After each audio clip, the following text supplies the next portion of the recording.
Slorpian who wants to escape this planet. What up? We're aliens. Make room at the table.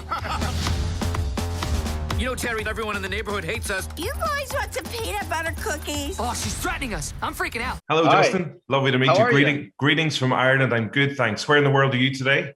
Los Angeles. LA. Well, say hello to everybody in LA for me. Cheers. Thanks. I will, as soon as we're done. So listen, Solar Opposites is coming out in Ireland on Star in and around the 23rd of February, which I think that's close enough to your birthday. I think, maybe. Actually, two days after, yeah. So we're going to try and get everybody to do one big birthday watch along as a gift to you. So that's your birthday sweet. present this year. I could spend probably half a day trying to explain your new show to everybody, but you're probably better suited. So what exactly is, for the uninitiated, what is Solar Opposites? Solar Opposites is a really fun look at sort of the immigrant story, but through the eyes of four kind of really dumb in some ways and smart in other ways aliens that end up stranded on Earth. You know, they're pretty much stuck on Earth. And the cast of characters perceive that fact very differently from each other. So, you know, it's a bit of an odd couple kind of formula in that sense. From Justin Roiland, the co-creator of Rick and Morty. We're from outer space. You're the one who chose to land My here. scans didn't indicate it was a human-infested crap hole without a single redeeming value, Terry. Comes a series about a family trying to fit in on a strange new world. Wait! We can't park here! There's street cleaning tomorrow. So you've got Terry, who just loves loves like our pop culture and the art we make, and is very glass half full or just focused on that stuff and just loves Earth. And then you've got Corvo, and these are the adults of the group. And Corvo just sort of sees the darker side of humanity, the conflict, the corruption, the pollution, that we're savages, that we're just kind of not to their level, in his eyes.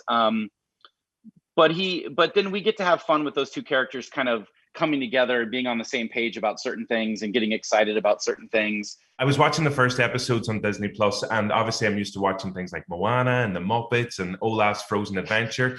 And then I think in the first few minutes of the first episode of Solar Opposites, a character opens her mouth and said, "Are you filthy aliens fighting in the hallway again?" And I'm wondering, how does it feel to be the proud owner of like possibly the first F word on Disney Plus, basically?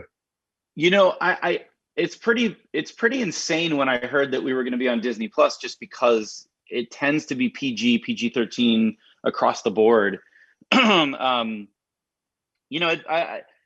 we really the first F-bomb on there? I mean, there's got to be something, right? I haven't seen one in Frozen anyway, but it's the first in my experience. I can work within any constraints you give me in terms of ratings and sort of play around in those boxes and have all kinds of fun and make the comedy work, you know, for whatever the audience is and stuff.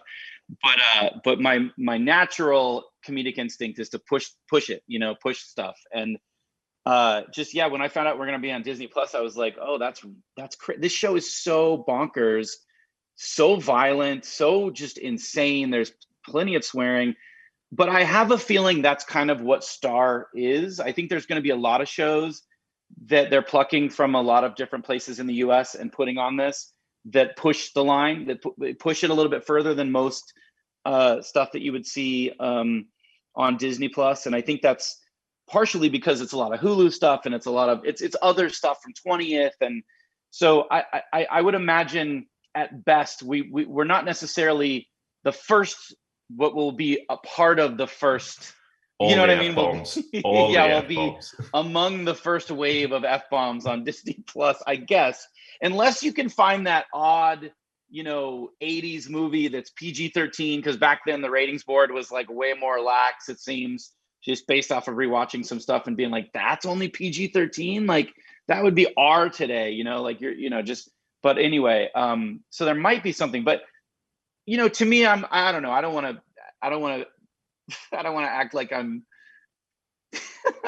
super proud of that, because it's sort of just a byproduct of, just how we write dialogue and how we make people sound, sometimes real, sometimes push their moods and stuff like that. Yeah.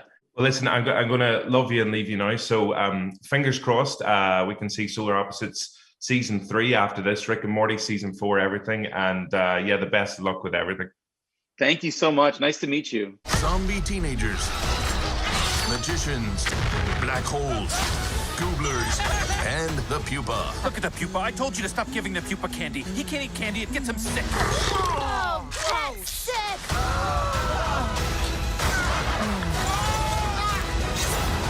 Solar Opposites. Now let's get out of here before we get arrested for all this shit.